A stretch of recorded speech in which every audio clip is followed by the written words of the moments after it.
Welcome to stock markets with KR daily market analysis में आपका स्वागत है। Today we are looking at Nifty, bank Nifty and the top stocks as usual. पहले बात करते हैं ओवरऑल नंबर्स की और उसके बाद हम लोग चार्ट्स पे आएंगे। तो starting things off what we can see here is Nifty 17560 पे क्लोज किया है। आज का अगर हाई देखते हैं it is almost exactly the same as previous close, मतलब वहां से उसे रेजिस्टेंस आया था and if you look at the open it was a 13 और सो पॉइंट का गैप डाउन। अगर लो देखते हैं दैट इज 511, मतलब अगर देखते हैं overall movement was around 250 points high to low, which is a pretty significant move overall, I would say, considering कि हम लोग ने उतना नहीं देखा था कल। ऑल्सो अगर हम लोग बात करते हैं बाकी के सेक्टर्स, बाकी के ब्रॉड मार्केट इंडाइसिस की, then we can see Nifty is not doing very well. In fact it is the worst of among the all of the other broad market indices. हम लोग देख सकते हैं ना तो नेक्स्ट 50, ना तो मिड कैप्स, ना तो स्मॉल कैप्स ने ऐसा किया है। अगर हम लोग विक्स की बात करते हैं, VIX is a little higher, it is now back above 19। अगर अदर इंडाइसेस नहीं बढ़ा, अगर सेक्टोरल की बात करते हैं, what we can see here is that most of the sectors are down. Consumer durables ने सिर्फ बैरली होल्ड ऑन किया है और ऑटो ने होल्ड ऑन किया। हम लोग वो भी देख सकते हैं कि आईटी के अलावा और रियल्टी के अलावा most of the other sectors are actually better than Nifty. Nifty down कितना है? निफ्टी डाउन है 1.24। Most of the other sectors are down less than 1.24। So ये वो भी बताता है कि maybe there something wrong with the top stocks of Nifty. Again we'll check that out as well. Nifty gainers और लूजर्स की बात करें, this is the list we can see here and these are the losers. और Nifty specifically को क्या impact किया है? ये सारे स्टॉक्स। सो आईटीसी ने थोड़ा सा ट्राई किया, but again we can see जो गेनर्स थे उतने नहीं थे। मेन तो ड्रैगर्स हुए। This is completely opposite to what we saw yesterday. कल हम लोग ने इसका एकदम ऑपोजिट देखा था। अब finally let's look at the numbers, rather let's look at the chart. After looking at the numbers हम लोग देख सकते हैं डेली चार्ट पर ये गैप पूरा ही फिल कर दिया है। So yesterday we saw that gap up opening. बहुत लोग एक्साइटेड थे दैट ओके ये finally looks like we are back on the rally. और आज वो जो भी गैप अप था सब फिल कर दिया है उसने, and as a result we are seeing like a big red candle, big body thick body candle here. अगर इंट्रा चार्ट की बात करें, इंट्रा में हम लोग देख सकते हैं दैट गैप डाउन ओपन था minor, I mean all things considered, और उसके बाद प्रीवियस क्लोज से ही रेजिस्टेंस लिया है उसने, and then it was a one way journey on the downside, finally closing at RSI 17। हम देख सकते हैं पहले इतना कम RSI नहीं आया है जनरली। We saw the RSI dropping this much on 28th Jan 2022, और उसके बाद गैप अप देखा था। सो प्योरली अगर RSI के पॉइंट ऑफ व्यू से देखें, may be this shows that the market was over sold at this point, और मे बी हम लोग थोड़ा सा रिलीफ देख सकते हैं tomorrow in the AM session. Let's see how things obviously unfold. ऐसा नहीं है कि जस्ट बिकॉज ओवर सोल्ड है कि कल उसको ऊपर जाना ही है। We spoken about that before. अगर बात करें ट्रेड्स की, then generally on such trending days हम लोग देख सकते हैं कि 20 MA का रेजिस्टेंस ऑलवेज रहता है, and we can see here 20 MA was a consistent resistance throughout, and what was also resistance was this level. यहाँ पर हम लोग देख सकते हैं कि पहले ये भी एक लेवल था, उसके बाद ये भी एक लेवल था। एक और चीज आप ऑब्जर्व कर पाओगे if you look at the charts enough, then you will also see that these intraday supports and resistance end up acting as very good reversal points. For example, यहाँ पर उसने सपोर्ट तोड़ा था, पुल बैक किया, और यहाँ पे फिर से उसने ये शूटिंग स्टार बना के नीचे गया है। So that is also one more observation that you can gather from here. अगर हम लोग बात करें बैंक निफ्टी की, बैंक निफ्टी में we are looking at a bearish harami. Y?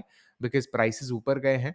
This is like an inside bar, and I think it's a harami. I mean, I'm not very adept at candlestick patterns, because ultimately what matters is कि price क्या बोल रहा है। candlestick patterns जो भी बोले, what exactly do they tell us about price? So price हमें ये बोल रहा है कि कल के बाउंड्स को तोड़ नहीं पाया था, विच मीन्स ए मोमेंटम नहीं था, और जो बायस था वो जनरल डाउन साइड पर था। हम लोग देख सकते हैं 39,000 का लेवल होल्ड ऑन किया है, which is a good sign, and overall we can see things are looking much better than Nifty. Nifty में हम लोग ने देखा था कि ओपनिंग कैंडल का हाई तोड़ नहीं पाया था प्राइस, बट यहाँ पर हम देख रहे हैं ऑपोजिट है, ओपनिंग लो नहीं तोड़ पाया था। Plus here also we can see, okay, my bad, I was looking at this is the problem with not having day separators। ये एक्चुअली हम लोग देख रहे हैं यहाँ पर actually. Speaking of, I will just add day separators. दो ही दो दो तीन दिन पहले ही हम लोग ने बात की कि मैं डे सेपरेटर्स क्यों नहीं डालता, और आज मुझे डालने पड़ रहे हैं। So that's just a quick tip for you. अगर हम लोग बात करते हैं यहाँ की, so we what we can see is the opening low actually तोड़ा था उसने mid day, and then still the overall direction was on the downside. Now compare and contrast this to yesterday, rather Nifty, हम लोग देख सकते हैं overall movement down side पर है। और अगर हम लोग दोनों दिन का देखें तो येस्टरडे एंड टुडे का अगर कॉम्बिनेशन देखें, we can see yesterday also Bank Nifty was a little better compare to Nifty, and today obviously it's overall much better. कल का जो गैप है वो नहीं तोड़ा है, whereas Nifty has completely filled in that gap even though it was larger than Bank Nifty. So वो एक और चीज है हम देख सकते हैं in terms of the 5 minute chart. Daily पर again not much to say, to be very honest. हम लोग को करना है तो maybe what we can do is we can stretch a fib here, and we might get an idea that okay यहाँ पर ऐसा लग रहा है। Obviously this is not very precise because I'm not going for precision today, but we can see probably 38 850 860 का level एक important वाला हो सकता है। Again 39,000 in general psych level है, important है। Next up we talk about the top stocks of the Indian market। हम लोग देख सकते हैं कि Reliance is failing now। This is obviously one of the main reasons why Nifty was not able to hold on। यहाँ पे क्या दिखा रहा है, यहाँ पे we can see Reliance is actually the third culprit of Nifty's underperformance today. और हम लोग देख सकते हैं down almost 1.5%, downward sentiment throughout. In fact Reliance में तो हम लोग हायर लोज देख रहे हैं कंसिस्टेंटली सिंस 1 फेब। सो ये महीने पूरे में उसने, पूरे महीने में मतलब 3 ही दिन हुए हैं, बट स्टिल पूरे महीने में अब तक उसने कुछ खास किया नहीं है, which is obviously not going to be a good sign. So let's see how the movements actually shape up. कल ही हम लोग ने बात की थी कि how it needs some external trigger और something to actually boost up momentum, otherwise वो ऐसे ही रहेगा। टेंडेंसी है स्टॉक की। एचडीएफसी बैंक की बात करें 1530 से ही रिजेक्ट किया है। Again we can see the same thing happening. कुछ कुछ जोर की बात नहीं हो रही है मार्केट में, what we can see right now. So that's not very pleasant, specially for swing traders जो मोमेंटम पे काम करते हैं। अगर इन्फोसिस की बात करें, Infosys actually one of the worst performers today. We can see here Infy is the top dragger for Nifty। हम लोग देख सकते हैं कि gap down followed by a downward move. Now this is a very similar pattern I would say to what we saw here, क्योंकि ATH पे भी हम लोग ने देखा था gap up, indecisive candle, because this is also, I mean, sure it's a little bullish but it's still overall indecisive open और close के distance में, followed by a gap down and a down move। काफी different है these second candles, but otherwise the overall sentiment reflected is possibly a little similar। तो वो एक चीज देख सकते हैं। Again this also shows why if you're trading such levels, especially when price is range bound, क्यों आपको वेरी स्ट्रिक्ट विद एग्जिट्स होना चाहिए। Give you an example right here. Let's say आपने यहाँ पर बाय किया था, let's say EOD, why, because 1670 का जो लेवल है वहां पर आपने खरीदा है। Here you are making a profit of around 7%, so realistically let's say 6.5% का आपको रिटर्न मिल रहा है। Now here that profit has reduce to almost half. तो that's the reason why, especially अगर रेंज बाउंड ट्रेड ले रहे हो तो आपको और स्ट्रिक्ट रहना है, and that is why generally people avoid trading range bound in general. So this is what Infosys looks like, and I am sure 20 MA का कुछ तो हाथ होगा ही इसमें। It's just how price works generally. So that is also what we are seeing here। next up TCS, obviously popular demand, 2-3 दिन से मैं भूल रहा हूँ TCS का, but not today। TCS में भी हम लोग देख सकते हैं प्राइस रिजेक्शन हो रहा है, but TCS is actually much better than Infosys today। क्यों? क्योंकि Infosys तो गैप डाउन आया, एकदम नीचे फेंका गया है उसको, and then it almost gave us a marubozu, open equals to high, close equals to low. But TCS में वैसा नहीं है। TCS में we can see yesterday's high was cleared, उसके बाद नीचे आ रहा है ना। Maybe this could be like a Tata Group specific thing, because a couple of other Tata stocks also that I saw were doing not bad overall, and then second half में वो लोग को थोड़ा सा problem face हुआ। But overall point still stands that TCS did a little better than Infosys today। Again this is what it looks like intraday।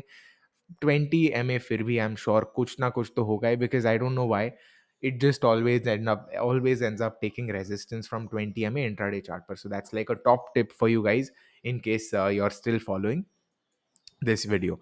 अगर हम लोग बात करें अब HDFC की, after the results it's pretty much taken a big dump. Again just like Infosys almost marubozu candle है, हम लोग देख सकते हैं यहाँ पर क्लोजिंग एट 2527। अगर हम लोग लेवल्स की बात करें, I don't know why my levels seem to have disappeared, so I will just enable them. मेरे जितने भी सारे लेवल्स थे, प्यारे मेरे लेवल्स जो भी है वो, and we can see these are the levels here again.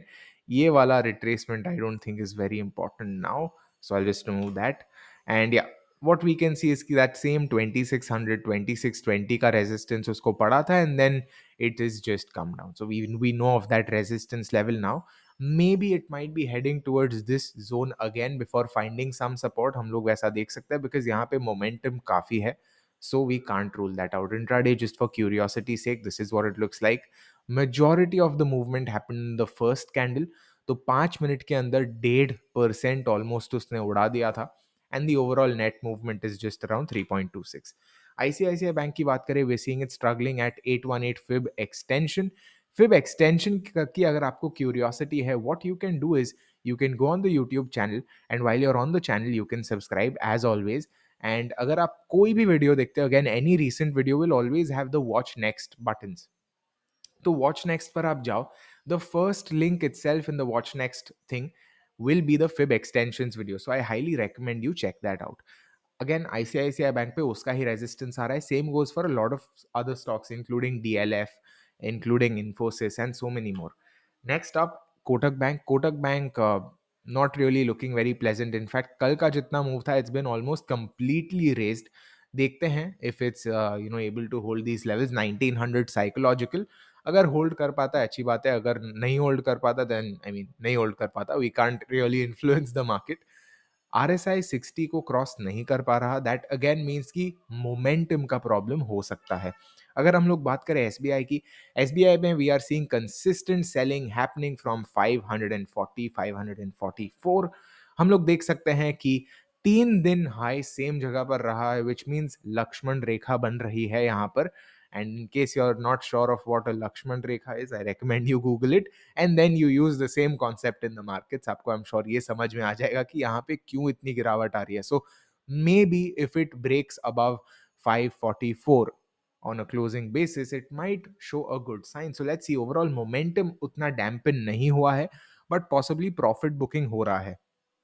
Axis bank की बात करें, we are seeing a long legged doji after a good momentum day, which might mean कि थोड़ा सा एग्जॉस्टन आ रहा है मार्केट में, एंड दिस माइट मीन कि पॉसिबली थोड़ा सा रीटेस्ट इसे कर सकता है. So I would not rule out a pull back down till around 780 और सो. After that, maybe it goes up and tries to clear that 820 level. So that's going to be my view for the markets. Very curious to hear your view as well. Again, if you liked this video, make sure you like it, subscribe, share it with someone who might find it insightful. And yeah, that's it for this one. See you in the next. Happy trading, happy analysis, happy Friday tomorrow.